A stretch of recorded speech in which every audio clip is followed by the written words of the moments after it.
Hello എല്ലാവർക്കും നമസ്കാരം. എൻ്റെ പുതിയ വീഡിയോയിലേക്ക് എല്ലാവർക്കും സ്വാഗതം. അപ്പോൾ നമ്മൾ കുറേ ടോപ്പിക്കുകൾ പ്രഗ്നൻസി റിലേറ്റഡ് ആയിട്ട് ചെയ്തിട്ടുണ്ട്. അപ്പോൾ കുറേ റിക്വസ്റ്റുകൾ വരാറുണ്ട്. നമുക്ക് അൺവാണ്ടഡ് പ്രഗ്നൻസി എങ്ങനെ തടയാം എന്നുള്ള ഒരു ടോപ്പിക്ക് വെച്ചിട്ട് ഒരു വീഡിയോ ചെയ്യുമെന്ന് ചോദിച്ചിട്ട്. അപ്പോൾ നമ്മുടെ ഇന്നത്തെ ടോപ്പിക്ക് നമുക്ക് അൺവാണ്ടഡ് ആയ പ്രഗ്നൻസി എങ്ങനെയാണ് നമുക്ക് ഏതൊക്കെ മെത്തേഡുകളാണ് നമുക്ക് യൂസ് ചെയ്യാൻ പറ്റുന്നതാണ്. അപ്പോൾ ഇന്ന് ഞാനൊരു 5-6 മെത്തേഡുകൾ ഇവിടെ പറയുന്നുണ്ട്. അപ്പോൾ നിങ്ങൾക്ക് വേഗം തന്നെ വീഡിയോയിലേക്ക് കിടക്കാം. അതിന് വേണ്ടി ചാനൽ ആദ്യമായിട്ടാണ് കാണണമെങ്കിൽ സബ്സ്ക്രൈബ് ചെയ്യാൻ മറക്കണ്ട. പിന്നെ താഴെ ഒരു ബെല്ലൈക്കൺ ഉണ്ടാവും, അതുകൂടി ഇനേബിൾ ചെയ്ത് കഴിഞ്ഞാൽ ഇതുപോലുള്ള വീഡിയോസിൻ്റെ ഒക്കെ നോട്ടിഫിക്കേഷൻ നിങ്ങൾക്ക് വരുന്നതാണ്. അപ്പോൾ നമുക്ക് ആദ്യത്തെ ഒരു മെത്തേഡ് എന്ന് പറഞ്ഞാൽ നമുക്ക് കോണ്ടംസ് യൂസ് ചെയ്യലാണ്. അപ്പോൾ അത് നമുക്ക് ഹോർമോൺ ഫ്രീ ആയിരിക്കും. നമുക്ക് ചില ടാബ്ലറ്റ്സുകൾ എടുക്കുമ്പോൾ നമുക്ക് ഈ ഒരു ഹോർമോണിൻ്റെ പ്രശ്നങ്ങൾ വരാറുണ്ട്. ഇത് പക്ഷേ ആ ഒരു കാര്യത്തിൽ നോക്കുമ്പോൾ നമുക്ക് സേഫാണ്. പിന്നെ ഇത് നമുക്ക് നമ്മുടെ ഇഷ്ടാനുസരണം നമുക്ക് യൂസ് ചെയ്യുകയും ചെയ്യാം. അതുപോലെ തന്നെ ഇതിൻ്റെ ഒരു ഡിസഡ്വാൻറ്റേജ് എന്ന് പറഞ്ഞു കഴിഞ്ഞാൽ നമുക്കത് 100% നമുക്ക് ഷുവർ പറയാൻ പറ്റില്ല. അതുപോലെ തന്നെ അതിലെന്തെങ്കിലും ടയറോ അങ്ങനെ ഒക്കെ ഉണ്ടായിക്കഴിഞ്ഞാൽ നമുക്ക് അത് പ്രഗ്നൻസിക്ക് ചിലപ്പോൾ ചാൻസ് ഉണ്ടായേക്കാം. പിന്നെ നമുക്ക് പറയാനുള്ളത് അത് കറക്റ്റായിട്ടുള്ള രീതിയിൽ യൂസ് ചെയ്യുകയും ചെയ്യണം. നെക്സ്റ്റ് എന്ന് പറഞ്ഞാൽ നമുക്ക് ഈ ഒരു ഓറൽ കോൺട്രാസെപ്റ്റീവ് പിൽസ് ആണ്. അപ്പോൾ കുറേ പേര് പിൽസുകൾ യൂസ് ചെയ്യുന്നവരാണ്. ഈ ഒരു ഓറൽ പിൽസ് കൊണ്ട് നമുക്ക് ഈ ഒരു അഡ്വാൻറ്റേജ് ഉള്ളത്, നമുക്ക് കറക്റ്റായിട്ടുള്ള രീതിയിൽ നമ്മൾ ഈ ഒരു പിൽസുകൾ എടുത്തു കഴിഞ്ഞാൽ നമുക്ക് അത് കറക്റ്റായിട്ട് നമുക്ക് പ്രഗ്നൻസി തടയാൻ പറ്റും. ഇത് നമ്മൾ ഈ ഒരു പിൽസ് എടുക്കാൻ മറക്കുകയോ അങ്ങനെ എന്തെങ്കിലുമൊക്കെ ഉണ്ടായി കഴിഞ്ഞാൽ നമുക്ക് കറക്റ്റായിട്ടുള്ള റിസൾട്ട് കിട്ടില്ല. അതുപോലെ തന്നെ പിന്നെ പറയാനുള്ളത്, ഇത് നമുക്ക് സ്ഥിരമായ പിൽസ് കഴിക്കുമ്പോൾ നമുക്ക് ചെറിയ ഹോർമോണൽ ചേഞ്ചസുകൾ ഈ ഒരു പിൽസ് കഴിക്കുന്നത് കൊണ്ടും നമുക്ക് ഉണ്ടാവും. അപ്പോൾ അതും നമുക്കൊരു ഡിസഡ്വാൻറ്റേജ് ആണ്. നമ്മൾ കറക്റ്റായിട്ടുള്ള രീതിയിൽ പിൽസുകൾ എടുത്തു കഴിഞ്ഞാൽ ഏറ്റവും എനിക്ക് തോന്നുന്നു ഒരു ബെസ്റ്റ് ഓപ്ഷൻ എന്ന് പറയാനുള്ളത് നമുക്ക് ഈ ഒരു ഓറൽ കോൺട്രാസെപ്റ്റീവ് പിൽസുകളാണ്. അതുപോലെ തന്നെ സ്ഥിരമായിട്ട് നമ്മൾ ഈ പിൽസ് എടുക്കുകയാണെങ്കിൽ നമുക്ക് ഈ ഒരു പീരീഡ്സിൻ്റെ പെയിനൊക്കെ കുറച്ച് കുറയുന്നതായിട്ട് കണ്ടുവന്നിട്ടുണ്ട്. അപ്പോൾ ഇത് ഏകദേശം നിങ്ങൾക്ക് യൂസ് ചെയ്യാൻ പറ്റുന്ന ഒരു മെത്തേഡാണ്. നെക്സ്റ്റ് നമുക്ക് മെത്തേഡ് എന്ന് പറയാനുള്ളത് IUT ആണ്. ഇൻട്രാ യൂട്രൈൻ ഡിവൈസ് ആണ്. അത് നമുക്ക് അവിടെ ഇൻസേർട്ട് ചെയ്യാൻ പറ്റും. അപ്പോൾ ഈ ഒരു ഇൻട്രാ യൂട്രൈൻ ഡിവൈസ് എന്ന് പറഞ്ഞു കഴിഞ്ഞാൽ നമുക്ക് അത് ഒരു പ്ലാസ്റ്റിക് മെറ്റീരിയൽ ആവാം, ചിലപ്പോൾ ഒരു കോപ്പർ മെറ്റീരിയൽ ആവാം. ഇത് നമ്മുടെ സ്ത്രീകളുടെ യൂട്രസിൽ ഇൻസേർട്ട് ചെയ്യാണ് ചെയ്യാം. അപ്പോൾ നമുക്ക് ഇത് ഒരു 3 മുതൽ 10 വർഷം വരെ നമുക്ക് അത് അവിടെ തന്നെ നമുക്ക് പ്ലേസ് ചെയ്യാൻ പറ്റും. അത് നമുക്ക് ഒരു ഡോക്ടറുടെ ഹെൽപ്പ് മൂലമാണ് നമുക്കത് ഇൻസേർട്ട് ചെയ്യാൻ സാധിക്കുള്ളൂ. ഈ IUD ഒരു 99% വരെ നമുക്ക് മോസ്റ്റ്ലി എല്ലാവർക്കും ഇഫക്റ്റീവ് ആണ്. പിന്നെ ചില കേസസിൽ നമുക്ക് ഇറഗുലറായിട്ട് നമുക്ക് സ്പോട്ടിങ് ചിലപ്പോൾ കാണാൻ സാധിക്കും, ഈ ചില കേസുകളിൽ മാത്രം. അപ്പോൾ അത് മാത്രമാണ് ഇതിൻ്റെ ഒരു ഡിസഡ്വാൻറ്റേജ് എന്ന് പറയാനുള്ളത്. പക്ഷേ ഇത് എല്ലാവരുടെ കേസിലും ഉണ്ടാവില്ല. നെക്സ്റ്റ് നമുക്ക് വന്നിട്ടുള്ളത് കോൺട്രാസെപ്ഷൻ ഇഞ്ചെക്ഷൻസ് ആണ്. അപ്പോൾ ഈ ഒരു ഇഞ്ചെക്ഷനിൽ മെയിനായിട്ട് അടങ്ങിയിരിക്കുന്നത് പ്രൊജസ്ട്രോൺ ഹോർമോൺ ആണ്. അപ്പോൾ ഇത് നമുക്ക് ഒന്നില്ലെങ്കിൽ വട്ടക്സിൽ അല്ലെങ്കിൽ നമുക്ക് നമ്മുടെ കയ്യിലാണ് ഈ ഒരു ഇഞ്ചെക്ഷൻ എടുക്കുക. ഇതൊരു 12 വീക്ക് നമുക്ക് നമ്മുടെ ഈ ഒരു ബ്ലഡിലോട്ട് സ്ലോ ആയിട്ട് നമ്മുടെ ഈ ഒരു ഹോർമോൺ നമുക്ക് റിലീസാവും. ഇതിൻ്റെ ഒരു ഡിസഡ്വാൻറ്റേജ് എന്ന് പറയാനുള്ളത് എന്താണെന്ന് വെച്ചാൽ നമുക്ക് ചിലപ്പോൾ നമുക്ക് ചെറിയൊരു രീതിയിൽ ബ്ലീഡിങ് കാണും.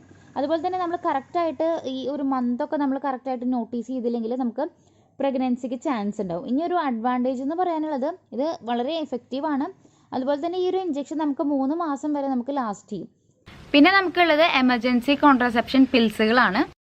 എമർജൻസി കോൺട്രാസെപ്ഷൻ പിൽസുകൾ നമ്മൾ യൂസ് ചെയ്യാൻ വെച്ചാൽ നമുക്ക് പ്രഗ്നൻസി പ്രിവെൻറ്റ് ചെയ്യാൻ പറ്റും. എന്താണെന്ന് വെച്ചാൽ നമ്മൾ പെട്ടെന്ന് ഇപ്പോൾ എന്തെങ്കിലും കോൺട്രാസെപ്ഷൻ മെത്തേഡുകൾ യൂസ് ചെയ്തിട്ടില്ലെങ്കിൽ, നമുക്ക് കോണ്ടോ അങ്ങനെ എന്തെങ്കിലും യൂസ് ചെയ്തിട്ടില്ലെങ്കിൽ അല്ലെങ്കിൽ കോണ്ടം ബ്രേക്ക് ചെയ്യുക അങ്ങനെ എന്തെങ്കിലും നമുക്ക് തോന്നിക്കഴിഞ്ഞാൽ നമുക്ക് പെട്ടെന്ന് തന്നെ എടുക്കാൻ പറ്റുന്ന ഒരു കാര്യമാണ് ഈ ഒരു എമർജൻസി കോൺട്രാസെപ്റ്റീവ് പിൽസുകൾ.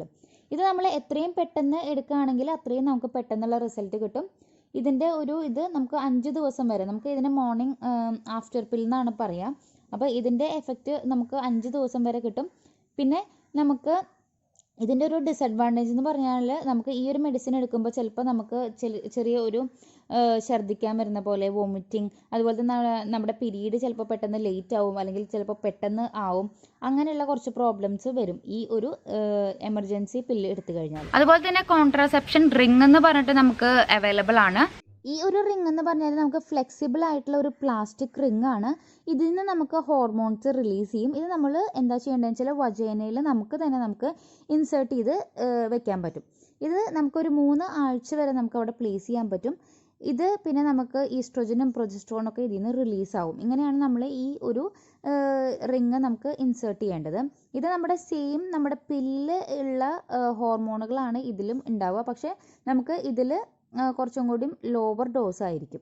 അഡ്വാൻറ്റേജ് എന്ന് പറയാനുള്ളത്, ഇത് നമുക്ക് ഇൻസേർട്ട് ചെയ്യാനും ഊരാനും നമുക്ക് സാധിക്കും. നമുക്ക് പുറത്ത് പോകേണ്ട ആവശ്യമില്ല. പക്ഷേ ഇത് തന്നെയാണ് ഇതിൻ്റെ ഒരു ഡിസഡ്വാൻറ്റേജ് എന്ന് പറയാനുള്ളത്. നമ്മൾ ഇൻസേർട്ട് ചെയ്യുമ്പോൾ കറക്റ്റായിട്ടുള്ള രീതിയിൽ ഇൻസേർട്ട് ചെയ്യണം. അതുപോലെ തന്നെ അതിൻ്റെ 3 വീക്സ് അത് കറക്റ്റായിട്ട് ആ വീക്സുകളൊക്കെ നോക്കണം. അതും നമുക്ക് ഇതിൻ്റെ ഒരു ഡിസഡ്വാൻറ്റേജ് ആണ്. പിന്നെ പറയാനുള്ളത് എന്താണെന്ന് വെച്ചാൽ ഇത് അത്ര സൂട്ടബിൾ ആവണമെന്നില്ല. അപ്പോൾ ഇതും നമുക്ക് ഇതിൻ്റെ ഒരു ഡിസഡ്വാൻറ്റേജ് ആണ്. നെക്സ്റ്റ് മെത്തേഡ് എന്ന് പറഞ്ഞാൽ ഡയഫ്രം ആണ്. ഡയഫ്രം എന്ന് പറഞ്ഞാൽ ഒരു ചെറിയ സോഫ്റ്റ് ആയിട്ടുള്ള സിലിക്കൺ ടൈപ്പ് മെറ്റീരിയൽ ആണ്. ഇത് നമ്മൾ വജൈനയിൽ ഇൻസേർട്ട് ചെയ്യണം.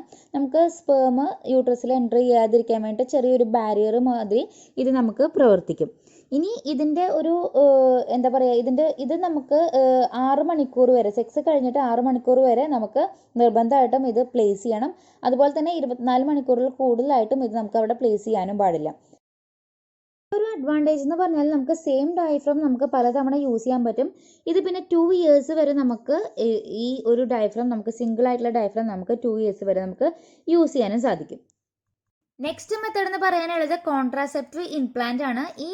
ഇതെന്ന് പറഞ്ഞാൽ ഒരു ചെറിയ ഫ്ലെക്സിബിൾ ആയിട്ടുള്ള ഒരു റോഡ് നമ്മുടെ സ്കിന്നിൻ്റെ അടിയിൽ നമ്മൾ പ്ലേസ് ചെയ്യുകയാണ്. ഇത് നമുക്ക് ഹോർമോൺ പ്രൊജസ്ട്രോൺ നമുക്ക് അതിൽ നിന്ന് റിലീസാവും. അങ്ങനെയാണ് നമുക്ക് ഇത് എഫക്റ്റീവ് ആവുന്നത്. ഇതെന്ന് പറഞ്ഞു കഴിഞ്ഞാൽ ഇത് ഒരു പ്രൊസീജിയർ എന്ന് പറഞ്ഞു കഴിഞ്ഞാൽ നമുക്ക് ഒരു ഡോക്ടറുടെ ഹെൽപ്പോട് കൂടി ഒരു ലോക്കൽ അനസ്തീഷ്യ ഒക്കെ യൂസ് ചെയ്തിട്ടാണ് നമുക്ക് ഇത് നമ്മുടെ ശരീരത്തിൽ ഇത് ചെയ്യാൻ പറ്റുള്ളൂ. പിന്നെ നമുക്ക് ഇതൊരു 3 വർഷം കഴിഞ്ഞാൽ നമുക്കിത് ചേഞ്ച് ചെയ്യേണ്ട ആവശ്യമുണ്ട്. അതുപോലെ തന്നെ ഇതിൻ്റെ ഒരു അഡ്വാൻറ്റേജ് എന്ന് പറയുന്നത് വളരെ എഫക്റ്റീവ് ആണ്. അതുപോലെ തന്നെ നമുക്ക് വളരെ ഒരു ലോങ് ലാസ്റ്റിങ്ങും കൂടിയാണ്. ഇനി ലാസ്റ്റ് പറയാനുള്ളത് നമുക്ക് സ്റ്റെറിലൈസേഷൻ മെത്തേഡാണ്. ഈ ഒരു സ്റ്റെറിലൈസേഷൻ എന്ന് പറഞ്ഞാൽ നമുക്ക് permanent method of birth control ആണ് നമ്മൾ പറയുക സ്റ്റെറിലൈസേഷൻ. ഇത് വളരെ എഫക്റ്റീവ് ആണ്. ഇത് നമുക്ക് ഒരു ലാപ്രോസ്കോപ്പിയോ സർജറി മൂലമാണ് നമുക്കത് ചെയ്യാൻ സാധിക്കുക. അതുപോലെ തന്നെ ഇത് നമുക്ക് 2 പേർക്കും ചെയ്യാൻ പറ്റും. ഒന്ന് നമുക്ക് സ്ത്രീകൾക്കും പുരുഷന്മാർക്കും ഈ ഒരു സ്റ്റെറിലൈസേഷൻ ചെയ്യാൻ പറ്റും. സ്ത്രീകളിൽ ഇതിനെ ട്യൂബൽ ലിഗേഷൻ എന്നാണ് പറയുക. മെന്നിൽ ഇത് വാസോക്ടമി എന്ന് പറയും.